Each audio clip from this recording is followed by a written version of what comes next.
It is time for our 18. Brad Blakeman is here, former deputy assistant to George W. Bush. Josh Kraushaar, politics editor for the National Journal, and Leslie Marshall, progressive radio talk show host and a Fox News contributor. Good morning and welcome to all of you. Good morning. All right, first, as you know I was going to do, Ed, throw to this moment of Chief Justice John Roberts. It came later in the evening. You just heard Griff Jenkins recognize it. He took a moment to admonish both sides for what he was hearing throughout the evening. I think it is appropriate at this point for me to admonish both the House managers and the President's counsel in equal terms to remember that they are addressing the world's greatest deliberative body. One reason it has earned that title is because its members avoid speaking in a manner and using language that is not conducive to civil discourse. Brad, what about that? The Chief Justice sitting there reminding everyone where exactly you're sitting. I happen to think it was about 10 hours too late. I think he should have jumped in earlier and set the tone. After all, what happened yesterday would have never been permitted before him in his court or any court.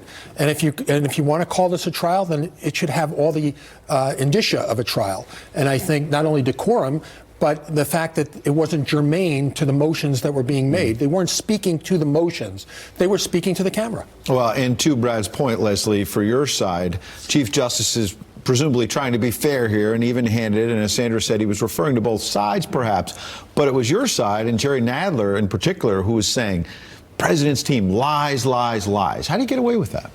Well, obviously, they didn't. I mean, and I think but they did it for hours, I guess, is my point. Yeah, well, the Chief Justice has control, and he should have done it earlier. But this reminded me of almost a father scolding children, saying, this isn't a playground. Take this seriously. Remember your oath. And I think he did the right thing, quite frankly. And I don't think that from either side, my side, especially, that is proper. I mean, there's a certain decorum, and the American people, those who stayed up, are watching this and need to see, this process in play. This is very serious, and it's not time to be name calling. It's time to just stick to the facts, and I would say that for both sides. Well, good for John Roberts, because this was such a partisan affair yesterday, and these were all, by the way, procedural votes. Pretty much almost all of them along partisan lines. That comment by Roberts happened almost at 1 a.m, and I think he was kind of sick of the tribalism, of the partisanship. It was interesting. McConnell actually offered Schumer to bunch all the amendments in one fell swoop to kind of move things along, which is what I think Democrats wanted at the beginning of the day. But Schumer decided to kind of make the fight all-night affair, and I think everyone was tired, and everyone is kind of just stuck in their partisan corners. Andy McCarthy's got a sharp legal mind. Here's what he said about both legal teams. I'm struck by the juxtaposition between the positions that the lawyers on the competing sides are taking and the way that their rhetoric, interestingly, at times undermines the position that they want to take. I raised the question about the Democrats' rhetoric and Nadler, but for your side, the president's legal team repeatedly saying that basically it's a perfect call, nothing was done wrong. Andy McCarthy was saying that may undermine them because then that leads to, well, let's get back to witnesses. And if there was nothing done wrong, maybe we need to hear more facts. Is the president's team undermining its case? I don't think so, but I think, and we'll hear more of it as now the case begins, I think they need to stick to the facts that the underlying articles of impeachment as voted on by the House are not sufficient as a matter of law to proceed to a trial. I think that is the fundamental argument they need to stick to, not that the call was perfect, but that the articles of impeachment are defective as a matter of law.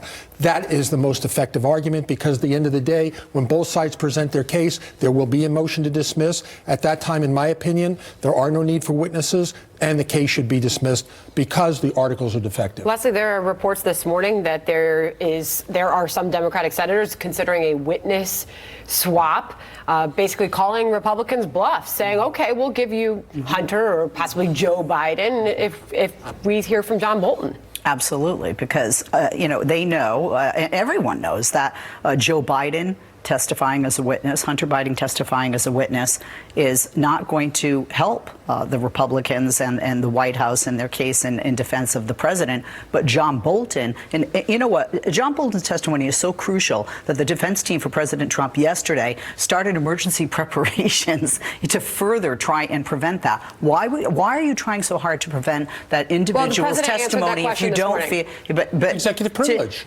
I'm sorry, if somebody were going to exonerate me and I'm president of the United States, put him on there. Even the president today said he would prefer witnesses in a law. The president himself this morning said he would prefer a longer trial with witnesses. Until proven guilty, and the charging documents are defective on their face. If the House thought he was so important, they should have. Hold on. What the president said when asked about that this morning is he said that it could be a national security concern. He said he would want to hear from witnesses. That would be fine. But when it comes to John Bolton, his fear, he says, is that he could go on the stand and possibly talk about what the president has said about world leaders, and that the president would have to then deal with that. Well, look, there are political risks on both sides.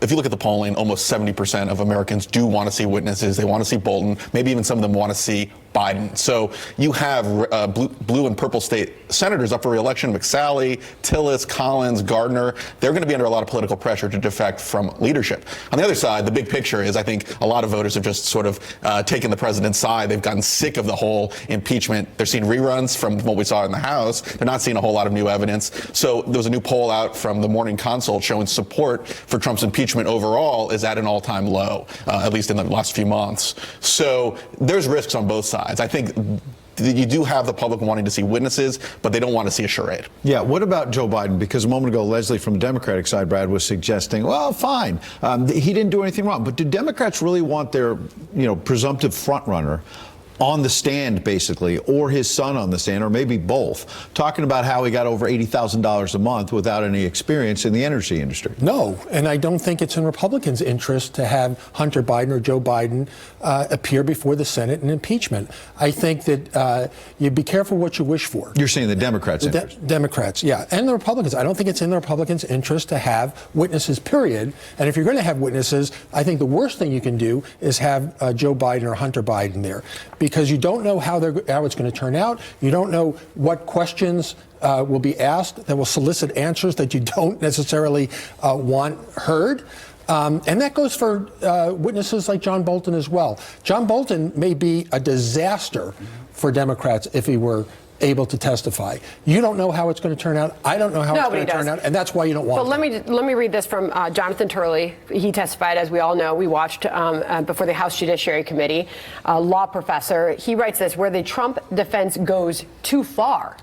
He makes the case that there is a number of Democrats who might be willing to vote for acquittal, particularly on the highly flawed abuse of Congress article.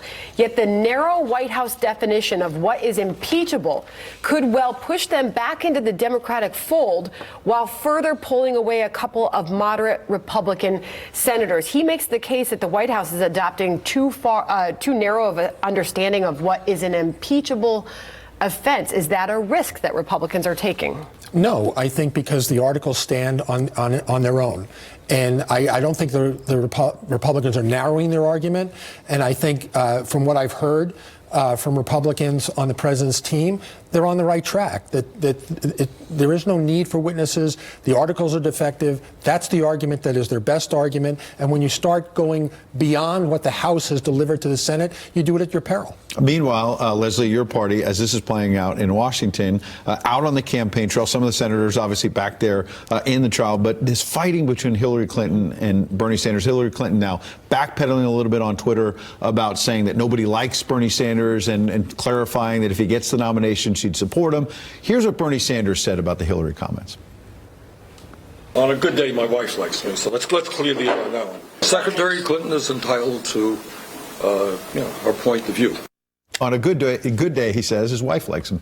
I have to say, when it first popped up on my phone, the alert, when she said that, I thought she was talking about Trump. And then when I opened it, I said, please play nice. Can you remember what happened in 2016? Look, my party doesn't need any more division. We have enough fighting, whether it's between Bernie and Warren, Bernie and Clinton now. We don't need that division, and we need to be united and take, honestly, a page from the Republican playbook.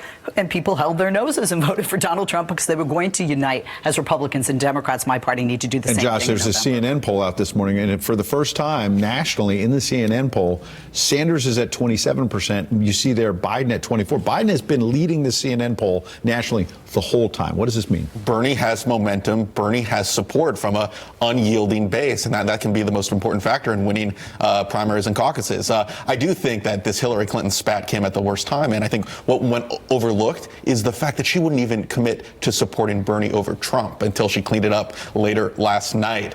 That is the divide in the Democratic Party. If they're not going to get behind one Democrat to take on Trump, then you can imagine there are a lot of problems to come. To be clear, that is still within the margin of error, the lead that Sanders is taking there. Meanwhile, we should finish on this moment. Buttigieg.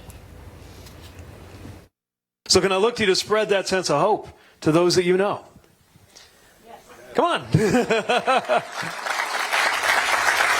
Please clap. Heard that from Jeb once, right? That was like a big flashback to Jeb Bush's campaign. Now, I will say it's sort of ironic. I was just out in Iowa, and Buttigieg is getting among the largest crowds of all the Democratic candidates. He does have a lot of energy, but look, if you're campaigning a long time and the crowd is getting a little tired, you can see those moments. It makes for a little bit of humor and a little bit of humanity.